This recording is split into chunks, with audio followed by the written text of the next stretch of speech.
Hi everyone, Dr. Mark Ettensohn here, specializing in the treatment of pathological narcissism and related disorders.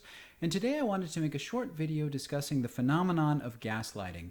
This is something that's often discussed on the internet, often in the same breath as the topic of narcissism, and it's often characterized as something that the narcissist does consciously, that it's a nefarious attempt to destabilize another person by undermining their faith or trust in their own ability to perceive reality correctly in order to give the narcissist an upper hand and make it so that they can more effectively manipulate or coerce or abuse the other person. And I want to be clear that, I think that sometimes that's true. I think that sometimes for some people, gaslighting is a conscious, intentional attempt to manipulate somebody else.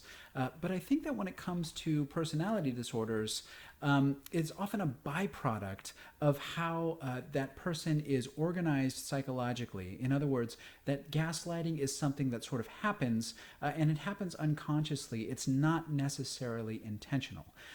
And here's what I mean by that. People with personality disorders are operating in what we would call the borderline range of personality organization. And that means that they're having difficulty perceiving and sort of holding the boundaries between themselves and other people, and also that they have difficulty accepting the reality of the consequences for their actions. They have difficulty understanding that consequences can't just sort of be magically undone. So first, blurry boundaries between self and other. This means that people with NPD will often assume that other people have feelings and intentions that correspond with their own feelings and intentions. If they feel sad, it must be because somebody else intended to make them sad. If they feel hurt, it must be because somebody else intended to hurt them. They have difficulty understanding that other people have their own centers of emotional gravity. Therefore, when the narcissistic person does something that hurts somebody else, they have trouble perceiving the harm done because they don't feel it themselves. Further, they assume that the other person intends to make the person with NPD feel shame or like a bad person when they attempt to hold them accountable. And this is why people with NPD will often launch into an extensive defense of their own character instead of apologies or attempts to make amends. They can't track the other person's emotional experience because it's too different from their own. This will often look like minimizing or even outright denial of the harm that they did or the consequences of their actions. Second, when it comes to accepting consequences, people with NPD, and I'm talking about the personality disordered range of functioning here, often have a lot of trouble. People in the borderline range, that's the personality disordered range of functioning, haven't yet developed the ability to accept the immutability of reality. They haven't learned to let go of magical thinking when it comes to consequences. They haven't learned yet necessarily, sort of on an unconscious level, that they can't simply wish away harm that they've caused, that they can't avoid responsibility by simply not thinking about something, and stuff like that. And understand that this is a regressed way of being in the world.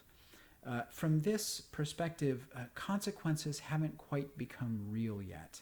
Reality is written and then erased and rewritten depending on how the person with the personality disorder feels at that particular moment. And this is why people with personality disorders often have extreme and seemingly inexplicable shifts in their perceptions of themselves and others and situations. People operating in this range, they tend to try to undo their bad actions, and they fully expect that it's possible to make up for hurting or betraying someone by telling a funny joke, or by giving them a gift, or by, simply acting as though the argument or the incident didn't happen in the first place. They may feel shocked or betrayed or even angry if someone attempts to hold them accountable for something they did, because in their mind they already sort of made up for it by being nice. Or if they've moved on from the incident in their mind, then they can't understand how the other person hasn't also moved on in their mind. Again, the boundary between self and other is blurry. So gaslighting happens when the person with NPD does something to hurt someone else and then minimizes the extent of the harm or outright denies that the harm ever happened in the first place. And it can be crazy making for the other person. But from the person with NPD's point of view, the harm that was done has been magically erased in their own mind due to their inability to cope with consequences and their inability to sort of see and consistently respect that other people have feelings and thoughts and experiences that are different from their own. Now understand that this is a developmental deficit. We all go through a phase of development in which we try to magically undo our bad behavior, or simply erase our memory of it using a defense called splitting or another one called denial.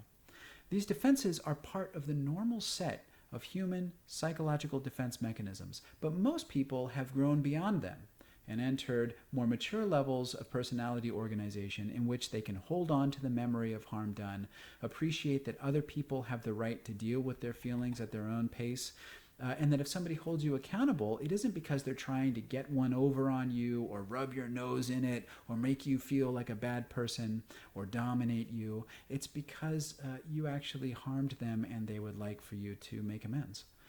Now, people in the borderline range of personality organization don't necessarily have those abilities, or if they do, then they're inconsistent.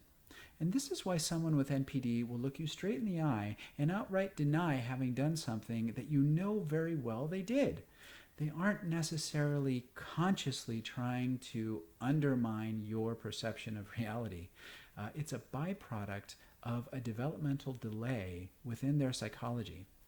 And I want to be clear that I'm not excusing this behavior. I'm not saying it's okay. I'm not attempting to erase other people's experience of having been harmed or abused or gaslit, maybe intentionally by another person. All I'm doing is saying that it's not necessarily a nefarious or conscious attempt on the part of the other person when there's a personality disorder involved. Okay, so I hope that helps to clear some things up. Please feel free to leave comments or questions below. And until next time, take good care.